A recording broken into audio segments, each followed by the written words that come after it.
Pak Joko Widodo. Tetapi keluar dari otoritas Universitas Gadjah Mada adalah Pak Joko Widodo adalah alumni. Kami merasa bahwa pernyataan UGM itu tidak menjawab hasil penelitian Mas Roy, Bang Rismon, dan Dr. Tifa. Karena yang dijawab oleh UGM hanyalah proses akademik.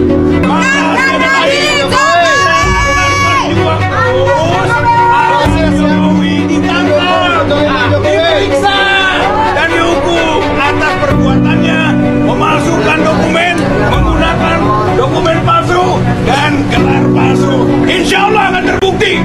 Jadi case close. Kita tidak melihat lagi ada chance bahwa mereka karena gini, tadi mereka tidak berhasil untuk menunjukkan di mana cacatnya penyelidikan Bareskrim. Mereka juga tidak berhasil untuk memberikan novum bukti baru. Ini ada bukti baru loh bahwa ada dugaan ijazah palsu sehingga mereka harus berhenti. Nah, ini yang harus paling penting di situ. Nah, selama ini kan mereka mendalilkan kepalsuan. Ijazahnya palsu. Tapi mereka tidak pernah membuktikan kepalsuannya ada di mana.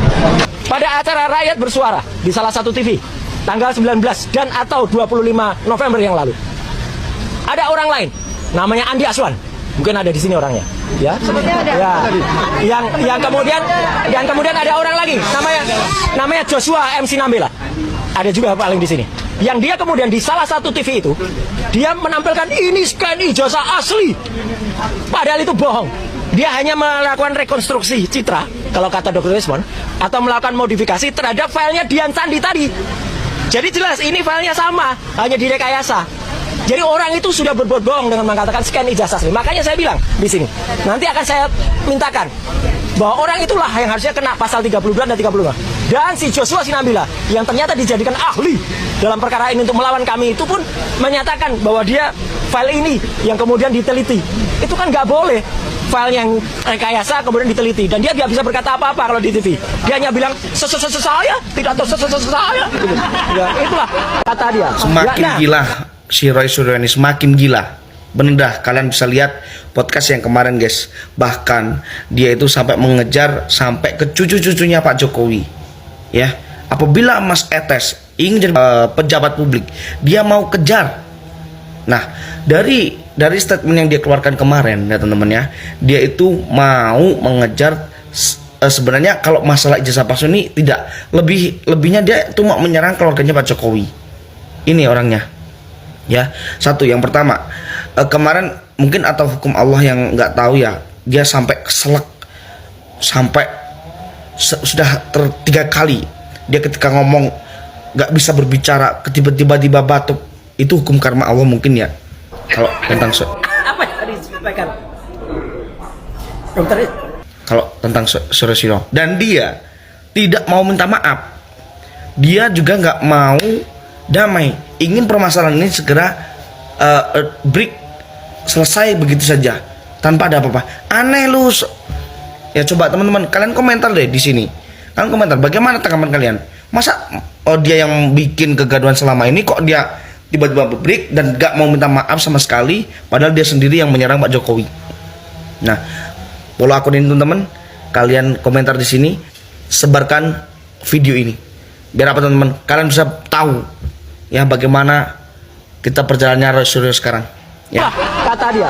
Ya, nah, kemudian apa yang kemudian kami arah? Harusnya Polda Metro Jaya atau UGM berkeberatan dan laporkan dia. Karena UGM yang tadinya punya logo yang sangat bagus, logo Ski 5, itu logo itu buatan Pak RJ Katamsi. Jadi begini ya, yang perlu Roy Suryo perhatikan dengan pengacaranya ya, Roy Suryo CS ya, si Abdul Ghafur yang sok pinter itu ya. Jadi pengacara Abdul Ghafur ini kan orang sok pinter. Jadi yang perlu diketahui bahwa sekarang ini bukan sedang mempermasalahkan ijazahnya Pak Jokowi ya. Masalah palsu atau tidaknya ijazah Jokowi itu sudah diputus di beberapa pengadilan dan beberapa kantor polisi bahwa itu asli ya. Terbukti bahwa beberapa kali gugatan mereka itu ditolak oleh pengadilan karena udah ada statement dari UGM bahwa ijazahnya Jokowi apa asli. Kalau mereka masih nanya berarti mereka ngeyel dan ketidakngertian terhadap perkara tersebut. Makanya saya bilang, Abdul Ghafur, kamu jangan bawa-bawa UI ya. Kalau kamu nggak ngerti tentang konstruksi hukum, sebaiknya kamu stop jadi pengacara, ya, daripada nanti bikin itu multi tafsir, gitu loh. Ya Abdul Ghafur ya, kau kan selama ini sok-sok hebat ya, memojok-mojokkan Pak Jokowi. Jadi daripada nanti hukumnya itu hukum riba, menjadi hukum riba, lebih baik kau stop jadi pengacara Abdul Ghafur, karena omongan kau tuh ngaco semua, gitu. Yang saya lihat tuh omongan kau tuh ngaco. Lebih baik kau ikut saya makan bakso, ya nih baksonya enak ya. Daripada kau tuh koar nggak jelas Abdul Ghafur. Kau ini kan pengacara Abdul Ghafur, apalagi lulusan UI, yang pinter dikit lah. Ya kau bawa UI tapi memalukan UI kan gitu. Jadi begini Abdul Ghafur, ya sambil makan nih kalau aku makan bakso seperti ini. Jadi begini Abdul Ghafur ya. Bedakan juga konstruksi hukum antara hukum konstitusi ya dengan hukum umum. Ya Abdul Ghafur, kalau you mau perkarakan masalah Jokowi pada saat beliau menjabat dan sedang menjabat atau pertama kali beliau menjabat, gunakanlah Undang-Undang Dasar 1945 untuk menghukum Jokowi, bukan pakai pidana umum, bos, karena beliau itu pejabat publik.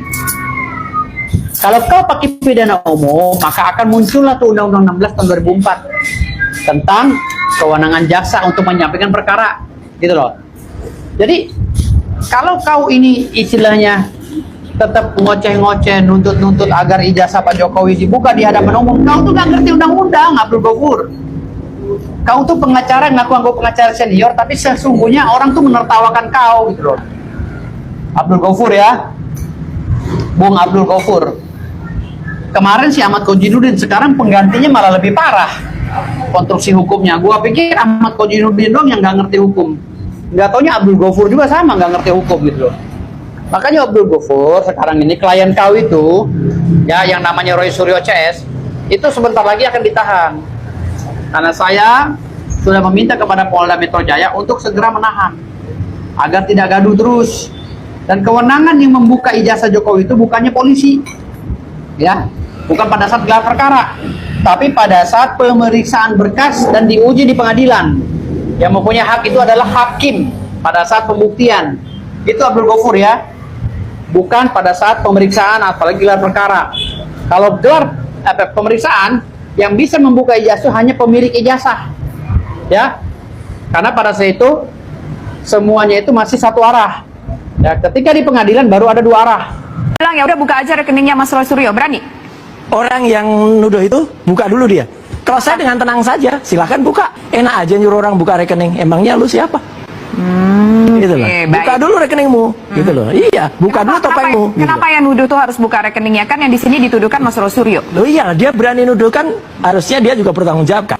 Ternyata ngomongin diri sendiri juga pada akhirnya. Enak aja nyuruh orang buka rekening. Emangnya lu siapa? Selama ini banyak loh statement yang datang seperti ini untukmu, untuk urusan ijazah Pak Jokowi.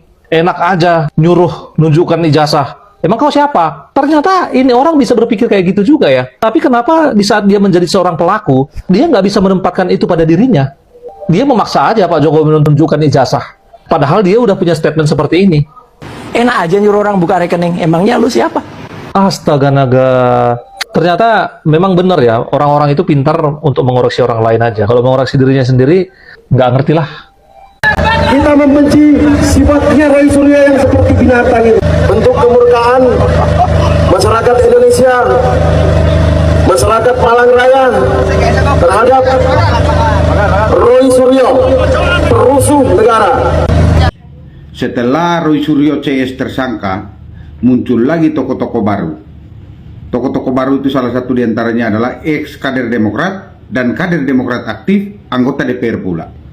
Siapa bang? Benny Gaharman, anggota DPR Komisi 3 dari fraksi Demokrat. Denny Indrayana, ex kader Demokrat sekaligus wakil menteri Hukum dan Hak Asasi Manusia era SBY. Maka patut diduga sekali lagi, isu ijazah palsu ini yang memainkan bisa jadi Partai Demokrat. Tujuannya untuk apa? Tujuannya untuk mendowngrade popularitas Pak Jokowi sehingga masyarakat menyangka atau masyarakat percaya bahwa Pak Jokowi adalah seorang pembohong yang tidak wajib kita panutin atau tidak wajib kita jadikan patron. Itu dugaan saya. Terus keuntungannya apa, Bang? Keuntungannya seperti yang kita ketahui bersama, Demokrat ini partai yang pernah berkuasa 10 tahun. Partai yang pernah memimpin negeri ini 10 tahun lewat SBY pada saat itu. Dan Demokrat ini paham betul nikmatnya kekuasaan itu. Sudah hampir 11 tahun dia nggak berkuasa, kawan. Sirna itu kenikmatan selama 11 tahun. Maka dia nggak mau kenikmatan itu sirna terlalu lama. Dari situlah dia bermainkan intrik-intrik ini. Dugaan saya, dia mainkan manuver ini. Tujuannya untuk menaikkan nilai tawar seorang Agus Harimurti Yudhoyono atau yang disapa, yang akrab disapa AHY. Oh, bisa begitu, Bang? Kita tarik lagi. Kalau misalkan dibiarkan terus tidak diganggu Pak Jokowi dan Pak Prabowo hubungannya, tidak diganggu pada popularitas Pak Jokowi, tidak diganggu popularitas Mas Gibran, maka bisa jadi Prabowo Gibran 2 periode terwujud.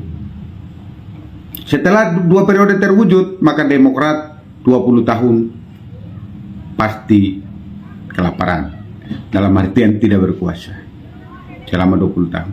Nah, kalau 2029 ini masih berlanjut Pak Prabowo dan Mas Gibran, 2034 bisa dipastikan Gibranlah presidennya, maka nambah 5 tahun lagi itu Demokrat tuh nggak berkuasa. Nah, ketika nambah 5 tahun periode kedua Gibran ini 2 periode, dia bisa kelaparan 30 tahun. Dari situlah kuat dugaan saya dia memainkan peran ini. Tujuannya untuk mendowngrade popularitas Pak Jokowi dan Mas Gibran, menaikkan nilai tawar AHY sehingga 2029 AHY berpeluang mendampingi Pak Prabowo. Itu dugaan saya. Kenapa saya bisa kuat dugaan seperti itu? Ya karena permainan ijazah palsu ini seolah-olah dibiarkan.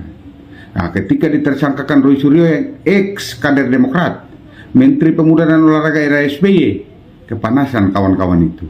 Mulai keluar satu persatu. Pertama Denny Indrayana, kemudian ditutup Benika Harman. Maka salam waras buat kita semua, tetap berjuang kader Partai Solidaritas Indonesia, tetap jadi garda terdepan buat Pak Jokowi, belalah terus kebenaran, karena sesungguhnya kebenaran tidak akan kalah dari kebohongan. Secepat apapun kebohongan itu berlari, suatu saat kebenaran pasti menang. Salam solidaritas.